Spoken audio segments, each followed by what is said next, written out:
Hello guys, today we are gonna be talking about the M4 Sherman, one of the most produced tanks and even effective for reliability, not guns or armor, though other models do have stronger cannons.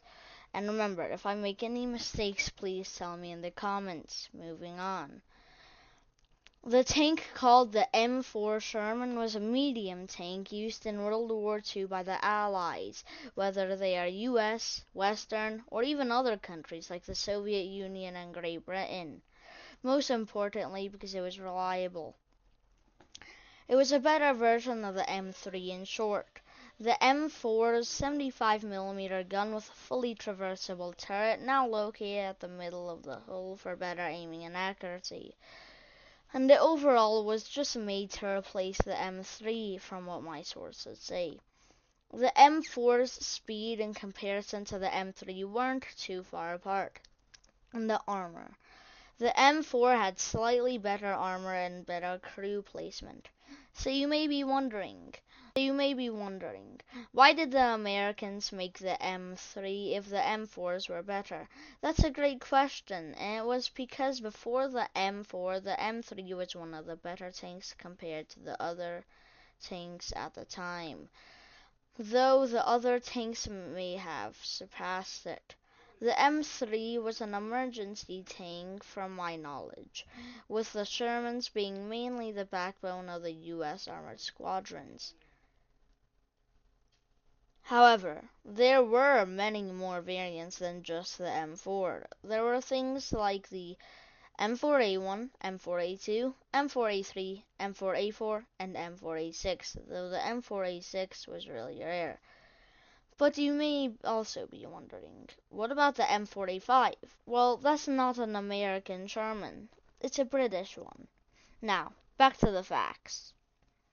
There was also specialized versions, like the M4-105, fitted with a 105mm howitzer instead of the 75 or 76, and the M4A3E2 was fitted with over 100mm of frontal armor for breakthroughs, though still keeping the 75.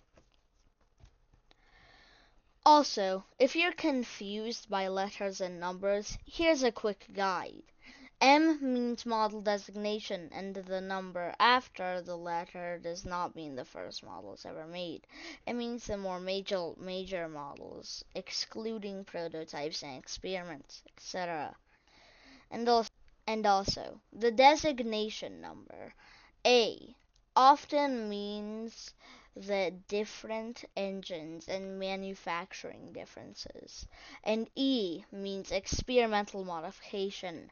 So M4A3E2 means model designation 4, engine/difference 3, experimental modification 2. Also, the M4 had a 75mm cannon and 51mm of sloped frontal armor at about a 56-degree angle, increasing its effective thickness to about 80mm.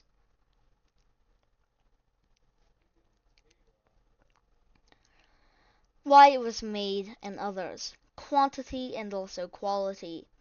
The Sherman is one of the most known tanks in the Allies during World War II, and it was rightfully so. 49,000, from the info I've gathered, of these tanks were built. So how it was so popular? It was because of how many were built, how many models there are, and how many designs in general. And also because they were easy to maintain and repair. And the numbers were only just surpassed by the Soviet T-34, with there being around 84,000 T-34s produced. Why it was made. The M4 was made to replace the M3 Lee, provide a reliable tank that could be made in the masses, and to support infantry and armed forces, strengths and weaknesses, and design. Starting off, the Shermans used VVSS suspension, only the earlier ones, standing for vertical volute spring suspension. Engine. It had a R975 engine that was air-cooled. The gasoline radial engine gave this tank 400 horsepower, or HP for short, at 2,400 RPM, and the engine was also fed through two large tanks with 660 liters of gasoline/petrol, which also gave it around 120 miles of practical range. And it was also given an auxiliary generator, which made it easier to start and powered onboard systems. The M4A1 used the R975 alongside the M4. M4A2 used diesel GM6046, and the M4A3 used the GAAV8. Gearbox. It had 5 forward gears, gear 1, gear 2, etc., plus a reverse gear. Its main steering was controlled by levers and had a parking lever, crew placement. The driver and driver assistant were in the front, driver on the left, driver assistant on the right, which he had access to a ball-mounted 30 cal, or a 7.62 machine gun. The main turret was spacious, being able to hold 3 men, a gunner which sat on the right, a loader which sat on the left, and the commander that sat behind the gunner at the rear.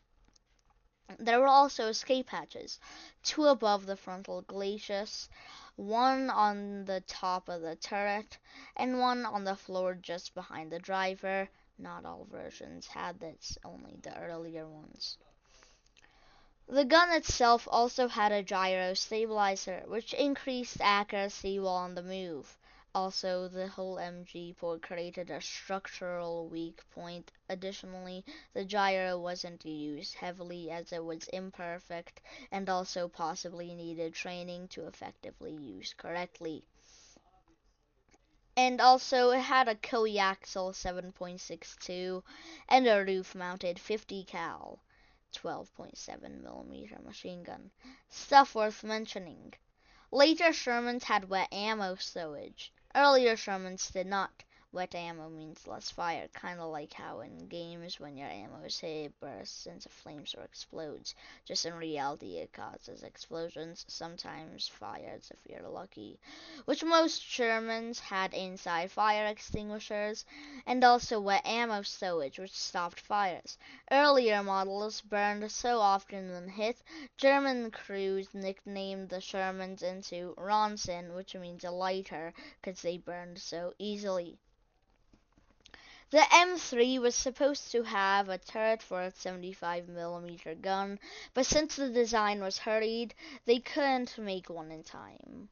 And you could also argue that the M3 is better in different situations because it had a 37mm cannon with a turret of its own and a 75mm cannon. But it was also hard to command, especially in earlier models where there weren't radios, and there was only one commander. Also, don't assume the M4 was based on the M3. They were completely different designs. Bye!